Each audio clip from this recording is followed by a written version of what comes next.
Bonjour à tous, bienvenue dans un nouveau podcast Made in USA. C'est le deuxième où on va parler de NFL et on va surtout parler de Thanksgiving. Avec moi, j'ai l'honneur d'avoir Anthony Coppi. Comment ça va ? Très bien Maxime, et toi ? Patrick Stein, moi ça va très bien, merci. On a aussi Patrick Stein qui sera avec nous via Zoom. Patrick, ça va, tu nous entends ? Je vous entends très bien, bonjour messieurs, j'espère que tout va bien pour vous. Bien sûr, et puis on a aussi l'honneur aujourd'hui d'avoir David Oudret, un connaisseur de NFL. Comment ça va, David ? Je vais essayer de vous le prouver, connaisseur, je ne sais pas encore, mais tout va bien. Eh bien on va voir si David connaît la NFL. On a une demi-heure pour en parler et pour parler de Thanksgiving, mais aussi pour parler de cette saison. Et justement, on va revenir un petit peu sur ce qui s'est passé jusqu'ici avec les coups de cœur. Et Anthony, j'ai envie de commencer par toi. C'est une saison très indécise. Oui, c'est vrai. Je pense que ça, c'est la meilleure des nouvelles finalement. C'est qu'on a vraiment une saison où on est à la 12e semaine, donc sur 18 désormais, parce qu'on en a rajouté une. Et en fait, on est toujours incapable de déterminer un grand favori pour le Super Bowl. Généralement, on a 2, 3, 4 équipes où on se dit « Ok, celles-là, elles sont armées pour aller au bout ». Là, l'échantillon est beaucoup plus large et les différences entre les équipes sont assez faibles. Donc, on a de la bagarre dans tous les sens. Impossible à dire aujourd'hui, donc il y a des surprises tout le temps et on se régale chaque semaine en fait. David, d'accord. Il y a énormément de nouveaux quarterbacks et donc dans une saison normale, finalement, ça influe déjà, mais on connaît le contexte Covid, l'incertitude hebdomadaire autour de ça, autour de la préparation certainement aussi de cette nouvelle saison. Donc on s'y attendait pas tant que ça finalement, mais c'est vrai que ça reste une saison super indécise. Il y a quand même un leitmotiv, c'est que quoi qu'il arrive, ou en tout cas une saison tous les 50 ans, certes les Cleveland Browns arrivent à performer, et donc 2 saisons d'affilée, c'est pas possible. Pat, on parle des coups de cœur et de cette saison indécise. Et parmi les coups de cœur, il y a les Dallas Cowboys. Ben oui, et encore, parce que voilà, c'était peut-être coup de cœur jusqu'à leur défaite de ce week-end, mais ça reste quand même un coup de cœur général, parce que c'est ça qui va être très compliqué si on va vraiment dans le détail, c'est de trouver de la régularité au sein d'une et une seule formation. Alors oui, moi je pointerais les Dallas Cowboys comme un des coups de cœur très certainement, parce qu'il y a de la prestation aussi bien collective qu'individuelle. Alors certes, ils ont perdu ce week-end, je le disais, face aux Chiefs, mais ils étaient diminués par des blessures aussi bien en défense qu'en attaque. Il n'y avait pas tout le casting qui était là, et ce ne sont pas des blessures graves non plus qui pourraient les handicaper à long terme, donc ils resteront une valeur sûre jusqu'à la fin de la saison, je pense, les Cowboys. Et en plus, même si chacun ici autour de, pour moi l'ordinateur et vous en studio, on a des équipes favorites, des équipes préférées, les Cowboys, ça reste une équipe marquante pour la NFL à tout niveau. C'est une équipe emblématique. Voilà, si des gens ne connaissent pas la NFL, ils connaissent quand même les Dallas Cowboys. Et donc ça fait plaisir, très plaisir de les voir prétendre aux playoffs et peut-être plus loin aussi, et ce serait une super nouvelle pour des spectateurs neutres de retrouver les Cowboys très très haut en fin de saison. Et on va en reparler un petit peu après des Cowboys, parce qu'il y a Thanksgiving qui arrive. Parmi les bonnes surprises, il y a aussi les Patriots. Oui, exactement, qui sont assez complets. Je pense qu'on n'imaginait pas, en tout cas moi j'imaginais pas au moment où Brady est parti, qu'en fait déjà la saison qui suivait, en fait, donc 2 saisons après, qu'ils allaient déjà se retrouver en mesure de lutter. Il y a eu un peu l'effet LeBron. Ouais, c'est ça. Oui, et c'est normal. Je veux dire, on parle du plus grand joueur de tous les temps. À un moment donné, je veux dire, là, il n'y a plus de discussion à ce niveau-là. Mais Bill Belichick est resté fidèle à ses principes. Ça a parfois été critiqué, parfois à juste titre, notamment dans le match face à Dallas cette année. Mais en fait, on se rend compte qu'il y a la défense, il y a un jeu au sol qui fonctionne, et pas forcément avec un seul joueur, ça c'est une nouvelle mode. Et surtout, au niveau des quarterbacks rookies, on en parlait. Mac Jones. C'était le dernier choisi, et pour l'instant, c'est celui qui fait le meilleur boulot des 5. Quand on repense à la draft, moi, il y a toujours chaque fois que je le vois et chaque fois qu'on a fait la comparaison, Brady, Belichick, Brady, c'est quoi le facteur X ? On l'a vu l'année dernière, Tampa Bay gagne grâce au numéro 12, ok. Mais Mac Jones, il reçoit l'accolade du commissionneur et il dit, c'est exactement ce que je voulais. Il lui souffle à l'oreille. Alors, il y a de la mise en scène à l'américaine. On va revoir ça sur les réseaux sociaux après. Mais c'est ce qu'il voulait. Et il ne faut pas oublier d'où il vient aussi, parce qu'à mon avis, Bill Belichick, on a beaucoup discuté, mais je pense que lui, il savait le quarterback qu'il voulait. Il connaît tout le boulot qui a été fait avec Alabama, et donc il connaissait la valeur réelle. Donc oui, ça a mis un tout petit peu de temps pour mettre en place. La défense, évidemment, est toujours là, mais moi, je pense vraiment que le New England Patriots peuvent être une surprise. Maintenant, c'est en train quand même de se confirmer. On l'a dit, il y a beaucoup d'incertitudes, forcément, dans les 2 conférences, mais du côté des Patriots, moi, j'ai quand même été c'est largement C'est impressionnant. peut-être une chance justement pour eux, c'est qu'il y a autant d'incertitudes, en plus en AFC. C'est un an plus tard de la comparaison Belichick-Brady. Il y en a un qui a beaucoup moins parlé que l'autre, il y en a un qui a parlé sur le terrain, mais il faut faire confiance à l'organisation de l'équipe. Il n'y a rien à faire. Le front office à New England n'a pas fait... Enfin, voilà, En fait, ils sont restés fidèles. Exactement, ça n'a pas changé. Ça n'a pas changé. Et s'ils ne voulaient plus Brady, c'est peut-être quand même pour une... Enfin, ils ne voulaient plus, entre guillemets, on ne va pas rentrer dans ce débat-là encore, mais je veux dire, c'est pas par hasard, en fait. Je pense qu'il y avait un plan B, un plan C. Ils étaient prêts, eux, au changement. Peut-être pas le reste des États-Unis. Et on parle justement de Tom Brady. On va revenir un petit peu sur lui. Pat, toi qui l'as vu progresser pendant toutes ces années, tu as commenté plusieurs de ses Super Bowls, je pense. Tom Brady, encore et toujours. Tom Brady encore et toujours, et c'est peut-être le moins surprenant ou la moins surprenante des saisons, c'est celle des Buccaneers. On va peut-être revenir sur le premier podcast qu'on avait fait avec Anthony, et je pense qu'on y reviendra tout à l'heure, mais quand on avait parlé des Buccaneers, on s'attendait à ce genre de saison de leur part, ou avec une montée en puissance douce, avec un match lâché à gauche, à droite. Il y a quand même eu 1 ou 2 signaux d'alerte quand même. Mais en tout cas, au niveau de Brady, lui, le niveau est resté permanent. C'est peut-être au niveau de la défense qu'on a des inquiétudes plutôt du côté des Bucs depuis le début de la saison. On leur fait confiance sur ce qu'ils ont montré l'année passée, c'est qu'en play-off et sur les matchs importants, il y a peut-être moyen de tourner le bouton et d'aller au bout. Mais ils n'ont pas rassuré tout au long de la saison. Par contre, oui, Brady, ça reste Brady, ça reste un long fleuve très tranquille et qui sait avoir des rapides de temps en temps pour démonter un adversaire. Donc c'est pour le moment très très bon ce qu'il fait. D'ailleurs, quand on parlera de la lutte au MVP, spoil, ne le prenez pas, monsieur, quand on vous demandera votre choix, ce sera le Messieurs, on va devoir le défendre alors. Pas MVP, mais on est dans le chapitre MVP direct ou non, c'est plus tard. Ce sera plus tard. Sur Tom Brady, mais voilà, j'ai toujours aimé le détester, voilà, comme beaucoup de gens, enfin tous ceux qui ne l'aiment pas le détestent. Moi, je suis quand même de moins en moins convaincu. Enfin, voilà, parce que aussi, finalement, il est tombé chez les Bucs où il y avait là quand même aussi déjà quelque chose. Il a joué le facteur risque.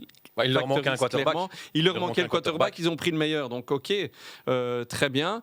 Je pense qu'il aura peut-être un peu plus d'adversité cette année. J'espère. Moi, je pense que c'est toujours... En fait, moi, on est toujours en train de banaliser l'exceptionnel. Ouais, et donc, moi, je me dis, je milite justement pour que... Non, justement, on commence pas à dire ouais, c'est toujours la même chose quand on parle d'un Brady, quand on parle d'un LeBron, même d'un Aaron Rodgers, finalement. Dans un autre cas de figure, il commence quand même à durer, lui aussi. Donc... moi, j'ai envie qu'on continue d'insister là-dessus. Moi, bon, le MVP, on en discutera plus tard, mais je suis peut-être pas trop du côté de David. Mais surtout, ce que j'ai envie de pointer, en fait, en parlant de Tom Brady, c'est que cette année, dans son discours, qui a toujours été « j'arrêterai quand je serai pas bon, j'irai jusqu'à 45 ans », il en a 44, son discours a un peu changé en début de saison. Dans le sens où il disait « maintenant que j'arrive presque à ces 44 ans et que je vois mon niveau, je me dis que je suis capable d'aller à 50, 55 ans ». Et même Bill Belichick dit la même chose. Et on se dit, ouais, mais attends, on n'est pas encore parti pour 10 ans. Sauf qu'il a rajouté quelque chose dans son discours qui est la famille, il a envie de profiter des siens. Donc je me dis, tiens, est-ce que finalement, on ne ferait pas justement bien de continuer à en profiter? Parce que si ça tombe, il va aller nous faire un back-to-back et après nous dire, vous savez quoi les gars, en fait j'arrête. Je me dis que ça, c'est peut-être une possibilité dont on ne parle pas parce qu'il n'y a pas beaucoup de signes dans ce sens-là. Mais quand même, donc profitons-en encore plus. Ouais, c'est clairement au moment où il partira qu'on verra l'impact qu'il a eu sur la Ligue. Tu penses vraiment ? C'est ce genre de... bien sûr, c'est ce genre de légende. Je pense qu'on connaît déjà l'impact. On voulait aussi souligner, justement, tu as parlé de Rodgers, on voulait parler aussi de Green Bay et des Cardinals. Ouais, 2 places fortes de la NFC, avec surtout Green Bay qui parvient à être à un niveau similaire à celui de la saison dernière, sachant que Rodgers c'est pas au même niveau que l'année dernière justement, il reste à un bon niveau. MVP. C'est ça. Lui par contre pour le coup, il y a pas de quoi discuter pour le titre moi je MVP. suis pas d'accord. Ça on aime bien. Mais non, mais la traduction MVP, mais on y viendra tout à l'heure. Quel est le joueur qui fait la différence que le reste de l'équipe est nul ou presque nul? Voilà, justement, il sort de 3 semaines. Il sort de 3 semaines. On est dans le discours MVP parce que moi je l'avais noté. Il sort de 3 semaines de Covid. Il est blessé encore à l'orteil ou je sais pas quoi. Ouais. Et regardez le match qu'il fait encore ce week-end. Mais je dis, mais ce gars-là, arrêtez la discussion. MVP ou pas MVP, enfin, allez, c'est pas possible. Et qui commence aussi à avoir son âge en plus. Donc. Mais le problème aussi, la pré-saison, il voulait plus de lui. Il y a un nouveau quarterback. Lui, il voulait plus d'eux aussi. Il fout la merde, il fout le boxon et il fait tout l'été, on a parlé que de ça. Il est là, il a pas fait de préparation. Et souviens-toi la première semaine. Hein. Mais exactement, la première semaine, on l'a dit, c'est terminé, il est fini. La preuve, ils avaient raison, les Packers, la direction, nani nana. Jordan Love, c'est ça, j'avais oublié son nom. Mais non, en fait. Et encore ce week-end, je me suis dit, mais allez, il s'est entraîné peut-être 1 heure, je ne sais même pas s'il s'est entraîné. Regarde le niveau qu'il a. Je comprends tout à fait, mais la difficulté, c'est qu'on est obligé d'avoir le regard aussi par rapport à ce qu'il a fait l'année dernière où il était MVP. Et il y a une différence quand même qui est assez importante. Pas assez pour pénaliser l'équipe. Et surtout, moi, je trouve que là où les Packers sont plus forts que l'année dernière, c'est en défense, avec un nouveau coordinateur offensif. Et aussi un joueur qui est beaucoup moins reluisant, beaucoup moins sexy qu'Aaron Rodgers. Et là, je parle en termes de style de joueur, hein, pas physiquement. C'est Devondre Campbell, l'inside linebacker. Ça faisait des années qu'ils en cherchaient un. Il arrive, la défense est meilleure. Vous avez un nouveau coordinateur défensif avec un nouveau système un peu expérimental. La défense est meilleure.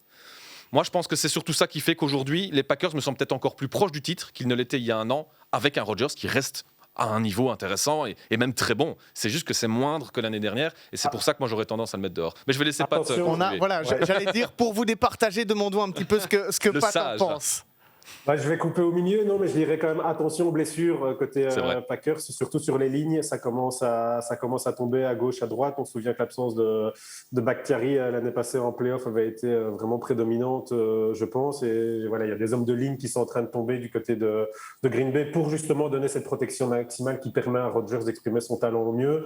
Ce sera un des facteurs très importants pour les Packers de la fin de saison. Ils peuvent tenir pour le moment, mais il ne faudrait pas un ou deux de plus. Et pourtant, la saison régulière et les playoffs, il y a encore du bout de chemin à faire. Et c'est ça le problème, parce que après, pour terminer avec les Packers, en fait, le problème, c'est que l'infirmerie, elle se remplit, elle se vide, elle se remplit de nouveau, et ça, chaque fois, des joueurs clés, même en défense. Donc ça sera vraiment le détail. S'ils arrivent en forme, là, il faudra vraiment se méfier. Mais là, il faudra qu'ils arrivent en forme. Bon, on a hâte, en tout cas, d'arriver au chapitre MVP, ça, c'est sûr. Mais pour faire un petit peu cette transition, on va parler d'une équipe qui nous a déçus en début de saison et qui a un petit peu rebondi. Ce sont, j'ai envie de dire, les Chiefs. Oui, je pense que c'est vrai que quand on a commencé à préparer une émission il y a une dizaine de jours, ils étaient un peu dans les coups de gueule. Et puis il y a eu 2 victoires contre les Raiders et contre les Cowboys ce dimanche. Et on s'est dit, bon, voilà, il faut les mettre entre les deux. Parce que, comme le dit très bien Tyrann Mathieu, il faut monter en puissance en NFL et c'est en novembre qu'il faut être en forme, en décembre, pas en septembre. Et ça, ils le font bien. Mais j'ai envie de dire, les Chiefs, ils sont toujours prétendants. Mais vu ce qu'on voit depuis le début de la saison, il faut s'attendre à ce que si les Chiefs vont au bout cette année, ce sera grâce à leur défense, malgré Patrick Mahomes. Oui, moi, je suis la première fois que je participe à votre podcast, donc je voudrais mettre les frontières directement. Moi, le Hall of Fame quarterback depuis le début avec Patrick Mahomes, ça a tendance à m'énerver. Il n'a jamais gagné qu'un seul Super Bowl. Il y a des gens de la communauté qui vont t'apprécier. Non, mais c'est vrai. Il a participé à un 2e, mais là, on est en 3e saison et on commence quand même à voir de son côté. Je vais surtout m'intéresser à lui. Des décisions parfois un peu bizarres, précipitées, ou genre je suis plus fort que tout le monde, je vais quand même la balancer et Simon Tyden l'attrape comme à chaque fois, génial, mais je trouve qu'on commence quand même à voir les faiblesses. Alors, j'ai pas trop lu ni vu d'infos à ce sujet, mais est-ce que l'état de santé du coach a eu une influence sur les prestations de la franchise? Il y a même eu, je pense, un souci avec son fils aussi, qui a eu Enfin, je me suis demandé, tiens, finalement, est-ce qu'il y avait peut-être des raisons autour de ça? Après, ici, on a vu contre les Cowboys, c'est clair que la défense et Chris Jones, c'est incroyable. C'est un truc de fou. Alors qu'elle était vraiment extrêmement mauvaise en début de saison. Il y a une sorte de glow-up, j'ai envie de dire, puisque c'est un terme à la mode maintenant, qui est vraiment, vraiment impressionnant sur ces dernières semaines. Et justement, tu parles de Chris Jones, c'est important parce que, en fait, cette défense, elle a tout pour être bonne quand tu regardes les noms, surtout en sachant ce que tu as en attaque. Je veux dire, tu as Chris Jones, tu as Frank Clark, ils ont rajouté un Melvin Ingram, tu as Tyrann Mathieu derrière. Je veux dire, il y a suffisamment de stars pour dire que derrière, si c'est bien construit, il y a un niveau au mieux, j'ai même plus envie de dire au pire, qui est moyen par rapport à la Ligue. Mais là, par contre, justement, Chris Jones était pas mal critiqué par rapport à ses performances. Le match de dimanche, ça change la défense. Hein. Ça change la défense. C'est vrai que c'est un des matchs étalons qui dissipe les doutes que vous aviez, parce que c'est Dallas, tout le monde a, parce que c'est Dallas. Et en même temps, à l'inverse, parce qu'on en reparlera à mon avis aussi pour les matchs de jeudi, à l'inverse, pour les Dallas, c'est aussi pour les Cowboys, ça donne quand même une mesure de ce qu'ils pourront peut-être faire éventuellement contre une telle équipe en play-off, quoi. J'ai une question qui me vient sur Patrick Mahomes. Est-ce que c'est pas aussi générationnel le fait qu'on ait tendance à trop vite élever des jeunes joueurs? On voit ça en NBA, on voit ça au foot. On dit Kylian Mbappé, c'est le nouveau Messi. On dit Trae Young, c'est le nouveau LeBron. Oui, c'est vrai, mais est-ce que ce n'est pas aussi générationnel, Pat? Je ne sais pas si toi tu as un avis là-dessus. On a tendance dans notre génération réseaux sociaux à trop vite élever des nouveaux joueurs, à se dire c'est le prochain GOAT un petit peu. Certainement, mais il y a un problème générationnel, en tout cas un problème d'amplification par les réseaux sociaux, mais c'est aussi historique dans le sport et dans la façon de raconter le sport. On va toujours chercher le successeur ou le nouveau grand de chaque discipline. Hein, pour aller refaire vite une parenthèse foot, il y a des journaux français qui à l'époque disaient de Marvin Martin, un joueur très anonyme de Sochaux, c'est le nouveau Zizou. Et ça, c'était déjà, ça ne rajeunit pas, mais il y a une vingtaine d'années. Donc on en est là. Tu es le sage de cette émission, Patrick, c'est eux qui l'ont dit. Ouais, j'essaye.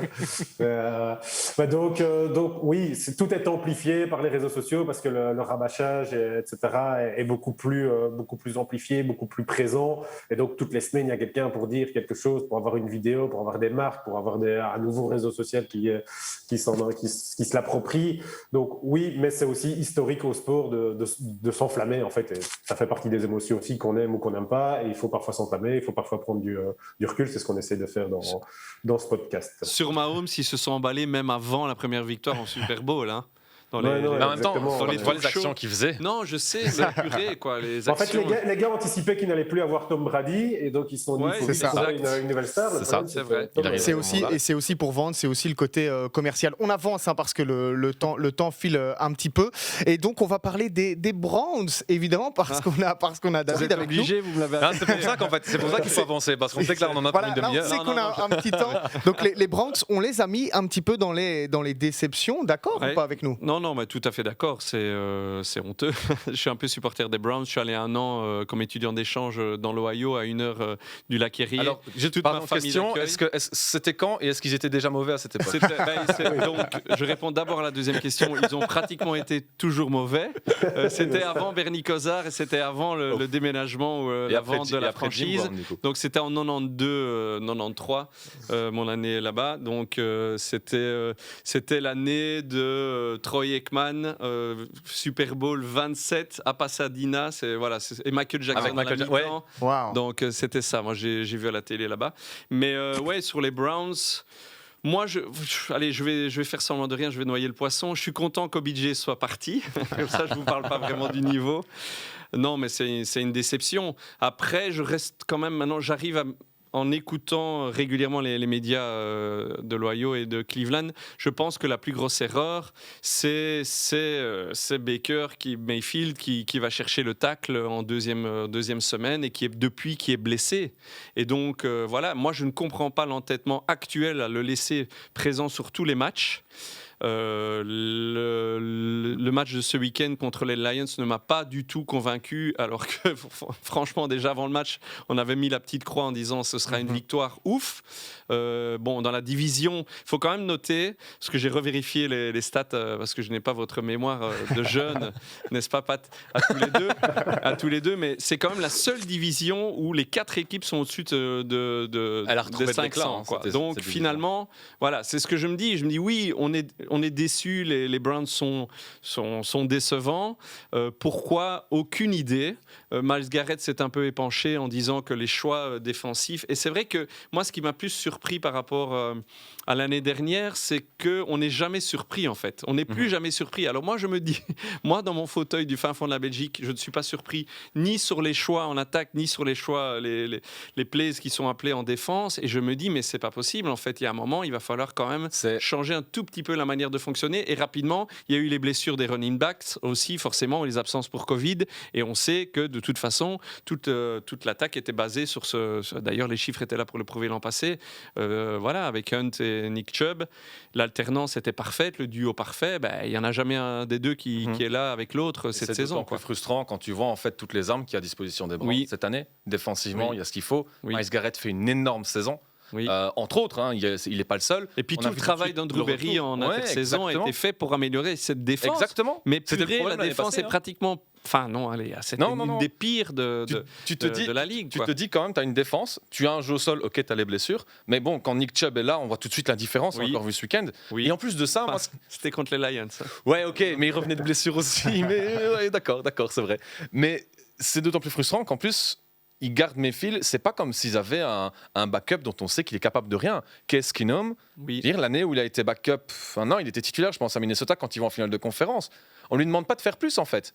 Je veux dire, c'est normalement un quarterback qui est censé, surtout dans une équipe pareille, te faire du bon boulot et juste ce qu'il faut en fait pour continuer à gagner. Et la relation avec le coach, on nous a vendu ça. Il y a eu le duel face aux Vikings. On nous a dit Stefanski ceci, Stefanski cela. C'était Stefanski à l'époque. Case Keenum l'a ramené.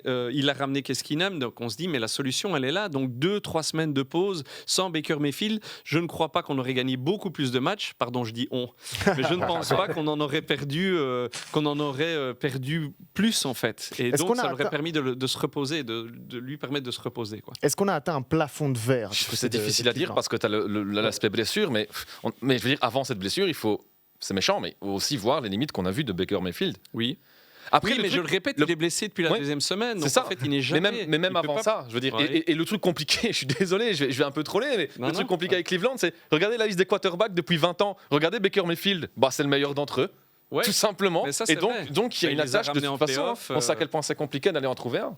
Et OBJ, parlons un petit peu d'OBJ. Il avait, parce qu'on a déjà cité 2 fois LeBron, ça j'aime bien. On a déjà cité 2 fois LeBron, on va le citer une 3e fois. Il n'a pas réussi à faire ce que LeBron a fait et qu'il avait pourtant promis. Pat, OBJ, est-ce que c'est une bonne chose ou une mauvaise chose qu'il soit parti? Je vais rejoindre David en disant que pour Cleveland, c'est une bonne chose, pour OBJ aussi, et pour la comparaison avec LeBron, je peux l'entendre uniquement sur le côté, oui, il y a une star qui va à Cleveland, mais même OBJ, quand il quitte les Giants pour Cleveland, c'est déjà plus vraiment la grande star. Enfin, si, c'est une star bling-bling, mais c'est plus un top joueur. Voilà, c'est pas le numéro 1 de la NFL quand il va à Cleveland. Il y avait une hype Cleveland à ce moment-là, qui recrutait de bons joueurs, qui recrutait des joueurs stars, et c'était important pour la progression de l'équipe. Et quand tu parles de plafond de verre, je trouve que maintenant, les Browns, ils sont un peu à un tournant de cette histoire mini-récente, c'est de voir est-ce qu'ils vont pas, en faisant une saison médiocre comme ici, s'engluer un peu dans ce fameux marasme où on se retrouve un peu au milieu pour les choix de draft. Mauvaise langue. Voilà, non, mais c'est important. Il y a 2 matchs, il y a les Ravens back-to-back, il faut faire quelque chose. Le miracle ne peut arriver qu'ici, en fait. Il y a encore moyen d'inverser la tendance, mais je pense surtout que c'est le bon moment de les taper. Est clé aussi pour avancer et pour aussi envoyer un signal aux joueurs qu'on veut recruter lors de la free agency ou quoi. C'est on est en progression, on continue de progresser, venez chez nous et vous allez nous faire progresser. S'il y a une saison pourrie qui se termine, je ne le souhaite pas, évidemment, et surtout pas à David, ça risque d'être un peu plus compliqué dans cette fameuse marge de progression. Je voudrais juste dire un truc, juste par rapport à la comparaison LeBron, OBJ. De toute façon, il faut bien se dire que les seules comparaisons qu'on peut faire réellement NBA, NFL sont avec les quarterbacks. Un receveur, aussi talentueux soit-il, ne pourra jamais avoir l'impact d'un quarterback. En fait, n'importe quelle autre position. Et le meilleur exemple, on parlait des Lions tout à l'heure, Calvin Johnson. Honnêtement, sur ce siècle-ci, est-ce que c'était pas le meilleur receveur? Exact. Est-ce que c'est le meilleur? Si tu dois en sortir qu'un seul, et il y a une fameuse concurrence, je dis pas. Regardez le Football Life sur le NFL Game Pass qui lui est consacré, il est exceptionnel. Mais qu'est-ce qu'il va aller faire à Los Angeles? C'est bien parce que pour une fois, Patrick, il fait le même c'est pas moi qui dois gérer le temps comme le dimanche soir dans une émission de foot. Je me dis, on est en train d'exploser le timing. Non, mais allez, il y a Case Keenum. Moi, je veux le mettre dans mes coups de cœur si on a le temps, voire MVP hors quarterback. Mais qu'est-ce qu'il nomme, pardon, Cooper Cup. Non, Cooper Cup. Voilà, merci, Cooper Cup. Qu'est-ce qu'il va aller faire chez les Rams? Moi, allez, après, franchement, à part montrer sa Rolls avec qu'il a sans doute changé de couleur depuis. Les Rams, ils se comportent comme une équipe de Los Angeles, tout simplement. Et en plus, il y a la blessure juste après de Robert Woods, donc ils ont besoin d'un numéro 2. Mais il faut le temps qu'ils s'adaptent. parce que c'est pas le playbook le plus simple à aller chercher de Sean McVay. Donc il faut qu'il s'adapte. Et il faut qu'on lui laisse le temps de s'adapter. Odell Beckham Jr., le temps Los Angeles, le temps il l'aura pas. Enfin désolé pour le doigt, pour le coup, mais c'était vraiment pas volontaire. Non, j'y crois pas. Mais non, j'y crois pas non plus. C'est toujours difficile. C'est surtout qu'il est pas dans un mood particulièrement positif ces dernières années. Et c'est dommage quand tu vois le talent qu'il a. Allez, ok, messieurs, on va avancer et on va sortir la dinde du four. Jeudi, vous allez avoir 3 matchs à suivre sur Eleven Sport. Lions Bears à 18h avec Xavier. Ensuite, Cowboys Raiders, ce sera avec toi, Anthony. Copie donc qui sera au commentaire à 22h30. Et puis Saints face aux Bills pendant la nuit. Et ça, ce sera en version originale. Messieurs, qu'est-ce qu'on s'attend de ce jeudi? Bears Lions, rien. Il est mauvais. Il est mauvais. Il vend bien, en tout cas, il vend bien. Il a super bien vendu. Non, mais les Lions vont gagner et le coach de Chicago va se faire virer. Donc, comme ça, ce sera au moins un happening pour Thanksgiving. Sérieusement, Justin Fields, ça reste très intéressant, le quarterback de Chicago. C'est un des rookies. Mais c'est vrai qu'il y a beaucoup de blessés en plus à Chicago. Et bon, je trollais volontairement juste avant. Détroit, on le voit chaque semaine. Il n'y a pas beaucoup de talent. Ils sont vraiment au tout début d'une reconstruction, mais ça se bat. Donc, mais ça passe à pas grand-chose. Ça passe rarement à grand-chose. Ouais. Donc, allez, on s'attend parfois, et sur Eleven, c'est les derniers dimanches, on a eu souvent des grosses affiches où on a été déçus par la qualité. Et c'est peut-être l'effet inverse qui va se présenter, cela dit. Ensuite, Cowboys Raiders, là, c'est déjà un match, c'est déjà une plus grosse affiche, on va dire. Oui, Dallas qui doit se reprendre. Mais on a déjà pas mal parlé de Dallas. Je voudrais juste mentionner le travail d'un Micah Parsons, puisqu'on est dans les rookies, qui encore dimanche ici, j'ai eu l'occasion de faire ce match. Il est impressionnant. En fait, il joue déjà comme un vétéran, alors que c'est un rookie, je trouve. Et dans les stats avancées, on voit qu'il est déjà, sur les dernières semaines, en train de tutoyer des TJ Watt, des Josh Allen, le defensive end, pour le coup. Ce genre de grands joueurs déjà bien reconnus en défense. Pour Las Vegas, ce qui est dommage, c'est que c'est une saison qui était bien partie. C'est agité. Mais c'est agité, entre John Gruden et Henry Ruggs. C'est un petit détail stat. Les 6 équipes ont perdu ce week-end, en fait. Donc, je ne sais pas si c'est déjà arrivé souvent. Il faudrait aller voir. Je n'ai pas eu le temps d'aller vérifier, mais se présenter en jeudi Thanksgiving avec les 6 équipes qui ont perdu le week-end d'avant, ça n'arrive pas souvent. Moi, j'attends une réaction de Dallas. Je pense que ça va le faire. Et puis Buffalo. Comme ça, je te fais la transition aussi entre les coups de cœur, ça revient. Les défaites, les favoris pour le Super Bowl. Les Bills, c'est quand même drôlement rentré dans le rang. Et finalement, est-ce que ce début de saison qui était très difficile et qu'ils ont, ils sont passés à travers ça très brillamment, est-ce que finalement les Buffalo Bills restent un favori pour le titre dans la conférence et pour le Super Bowl? Donc Et justement, Pat voyait les Bills dans le premier podcast NFL qu'on avait fait. Pat, toi, tu voyais les Bills au Super Bowl. Tu nous avais dit Bills contre 49ers, si je me rappelle bien. Alors... Remise en contexte, je passais deuxième derrière Anthony et j'avais dit que je ne dirais aucun de la même chose que lui. C'est vrai. Je prenais des risques et j'allais vers des scénarios un peu alambiqués. Attention, remise en contexte. J'avais aussi dit Russell Wilson MVP. Donc, oui, c'est vrai. On a oublié les Seahawks dans les déceptions. J'ai dû les passer parce qu'on n'avait pas le temps, mais du coup, les Bills... Oui, les Bills, oui, c'est décevant. C'est décevant parce qu'ils avaient tout. On a l'impression qu'ils ont encore tout. C'est un peu les Browns. Les Browns sont un peu les Bills du pauvre, si tu vois ce que je veux dire. Donc les Bills restent quand même un peu plus haut. Ce qui est bien, c'est que je vais pouvoir partir avant la fin. mais voilà, ils ont tout. On a l'impression qu'il y a quand même une bonne recette qui est là. Il y a tout plein d'ingrédients, mais ça prend pas. Ça prend moins bien que la saison dernière. Après, ils ne sont pas hors course non plus. On est dans les conclusions de l'instant, dans les conclusions du moment. En play-off, tout peut se passer dans un sens comme dans un autre. On sait bien que c'est des matchs à élimination directe, donc tout peut se passer. Il n'y a rien de super mal fait, mais il ne donne pas de grands signes encourageants non plus. Bon, eh bien, parfait. Jeudi, juste Max, si je peux terminer sur les Avec Bills. Plaisir. Cette saison, ils sont à 6 victoires, 4 défaites. Le nombre de victoires face à une équipe au bilan équilibré. Une. Et alors surtout Et Kansas City. la suite du calendrier, c'est de mémoire aussi les 4 prochains matchs. Je crois j'ai peur de dire une bêtise, j'ai pas su vérifier, mais je pense qu'il y a les Titans. Je pense. Il y a les Colts et il y a une double confrontation, mais je pense que les 4 prochains. Les Colts, ils viennent de les battre justement. Donc, ou alors je confonds avec Dallas peut-être. Quoi Je pense que voilà, pour les Bills, je pense qu'effectivement ici les 2-3 prochaines rencontres vont être très importantes. Et puis la division, quoi. On a parlé des Patriots tout à l'heure. Et leur problème, c'est le jeu au sol. Allen qui a un moins bon niveau. Et en fait, la défense, on pensait qu'elle était bonne et je pense qu'elle l'est toujours. Mais elle a du mal à mettre la pression sur le quarterback. C'est quand même souvent rédhibitoire dans la NFL actuelle. Et le problème aussi, c'est que maintenant, il faut voir toutes ces statistiques et les mettre dans le contexte donc, d'un calendrier assez simple jusqu'à présent, et malgré ça, ils sont qu'à 6 victoires pour 4 défaites. C'est peut-être la plus grosse déception de la saison, parce que l'année passée, ils étaient en finale de conférence, on s'attendait, et c'était peut-être la bonne année pour eux aussi, quand on voit à quel point c'est ouvert en AFC, pour retourner au Super Bowl. Bon, vous l'aurez compris, jeudi, il va falloir être présent sur Eleven Sport parce qu'il va y avoir du spectacle. En attendant, moi j'ai envie de revenir en arrière, faire un petit flashback, voilà, un rétro-pédalage. On avait fait une première émission, David, et les deux gaillards qu'on a avec nous avaient donné leur prédiction. Ils avaient tous les deux, tout de suite, annoncé Mahomes MVP. Alors qu'est-ce qu'on en pense maintenant, David? J'ai envie d'aller vers toi d'abord. Je déteste ce titre de MVP pour la NFL. Vous savez que je suis beaucoup les sports américains, j'adore, mais je trouve que voilà, ça colle plus à la NBA qu'à la NFL. Petite discussion et débat, mais on n'aura pas le temps aujourd'hui. Voilà, on a parlé de Brady parce que voilà, c'est Brady, il sort encore d'un titre. Moi, je suis désolé, Aaron Rodgers, quand on voit la saison, quand on voit le déroulement de la saison, tout ce qui s'est passé avant, pendant, et regardez les résultats des Packers maintenant, je trouve que c'est sans doute le facteur X, celui qui réellement porte le reste de l'équipe vers ses résultats en fait.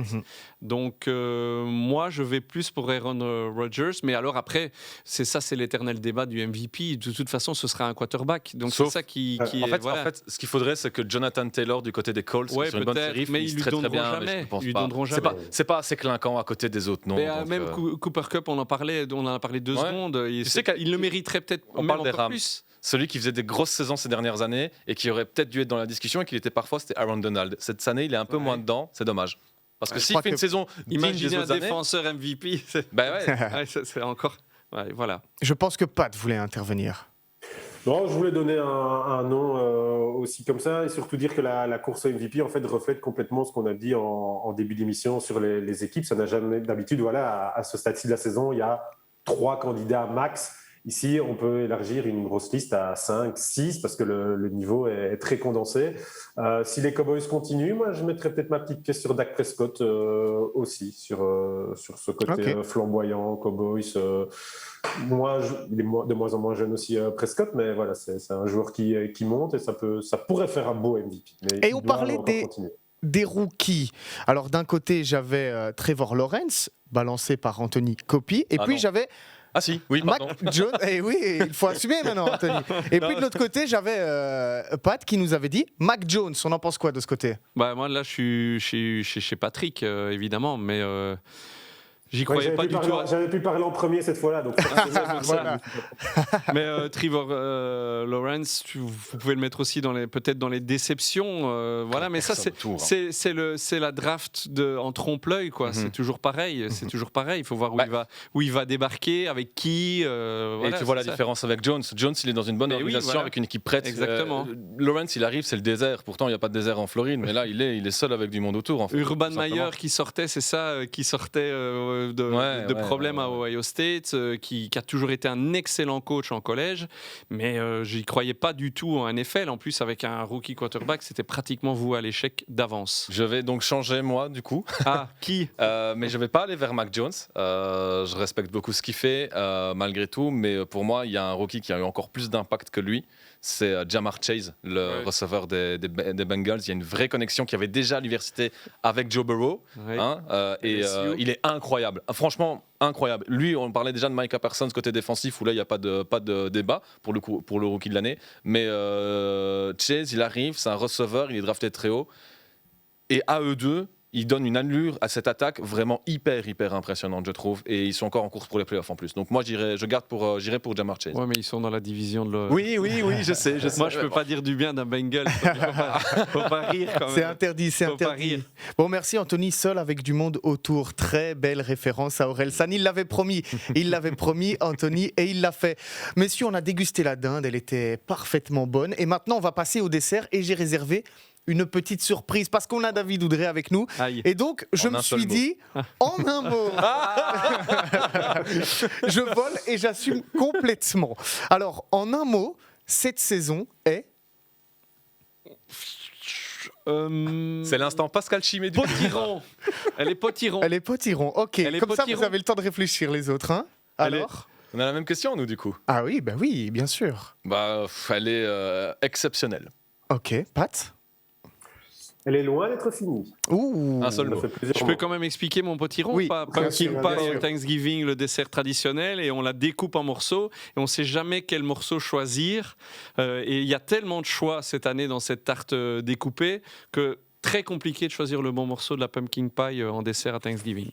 Waouh. C'est beau. Franchement, non, parce que je C'est- n'avais pas c'est compris très, très perso. Donc, La voilà. meilleure équipe jusqu'à présent, Anthony, c'est... Oh.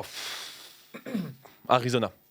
Ok. Oh, on n'en a pas encore parlé. Arizona, et justement, on n'en a pas encore Comment parlé. on ne parle pas plus Ce qu'ils C'est- font, c'est un pour truc de fou. l'instant sans ni Kyler Murray ni DeAndre Hopkins, ils ont quand même gagné 2 matchs sur les 3 qui jouent sans eux. Respect, et ça en dit long sur le travail du coach Cliff Kingsbury. Vrai candidat au titre, Arizona. C'est Et plus, ça, c'est j'en avais plus- parlé c'est dans les- plus dans- qu'un mot, ça. Tu hein, l'as pas Anthony, mentionné, Max, mais j'en avais quand même dit que dans mes surprises, C'est pourquoi je vrai. mettais Arizona cette année. Hein. C'est C'est vrai. facile de dire sur ce en quoi on s'est trompé, mais il faut dire aussi sur ce en quoi on a raison, surtout quand c'est rare. Pat, la meilleure équipe du moment. Bah, comme je ne peux pas dire le même mot qu'Anthony, mais que je suis d'accord avec lui, je Mais vais souvent dire les d'accord. Cardinals. Ok. Très bon. Cleveland. Non, je rigole, mais les Titans, on n'en a pas encore parlé. Tennessee. Ok. Le Ça plus- dépendra de Derrick Henry s'il revient ou pas, Exact. pour voir jusqu'où ils iront. S'il revient éventuellement pour les playoffs, j'ai vu. C'est ce qu'ils ouais, espèrent. c'est ça. C'est ce qu'ils espèrent. On va commencer par Pat avec celui-là. Le plus gros flop, c'est... C'est l'extra sportif Ok, voilà. de cette saison. Ah oui, mais pourquoi Parfait. Moi, je peux pas savoir pourquoi. On manque Allez. de temps, mais je voulais savoir On pourquoi. peut- on peut demander parce pourquoi. qu'il y a les histoires aux Raiders qui sont quand même catastrophiques. Il y a même le comportement d'Aaron Rodgers par rapport au Ouais. Covid, etc. Il y a les faux certificats à gauche, à droite, etc. Donc voilà, beaucoup d'extra sportifs dont ce serait bien passé. Cleveland. Là, c'est plus facile et je peux pas mentir. Ok, Ouais. le Et champion... j'ai pas le droit Eh, Anthony n'a pas parlé de son flop. Excuse-moi, Anthony. Quand même. Seattle. Ok. Seattle. J'avais dit. C'est vrai qu'il Et était, là, il était dans mes franchement, notes en plus. Là, hein. c'est triste parce que Pete Carroll, on s'attache à ce personnage. C'est quand même quelqu'un en NFL et ce qu'il a fait est excellent sur cette dernière décennie. C'était pour moi l'un des 3 meilleurs coachs de la dernière décennie. Mais là, je pense qu'il est temps de passer à autre chose parce qu'on a les mêmes problèmes qui arrivent depuis plusieurs années. Et voilà. J'ai entendu une question, désolé à Max, je t'expose ton timing. Oui. Quelles sont la communauté de fans qui va être la plus déçue? Est-ce celle des Seahawks, du duo Russell Wilson, Pete Carroll, ou Peyton et Drew Brees à New Orleans?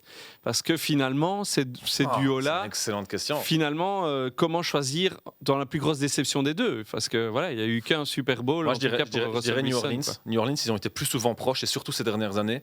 Et il y a aussi des événements en playoff, il ne faut pas l'oublier, même Oui. si ça n'explique pas tout, mais qui n'ont vraiment pas tourné en leur faveur. On se souvient de cette fameuse finale de conférence face aux Rams, même si derrière, ils ont l'occasion de se faire justice. Et c'est ce moi, je me souviens, j'avais défendu cette idée-là aussi en direct parce qu'on avait fait ce match.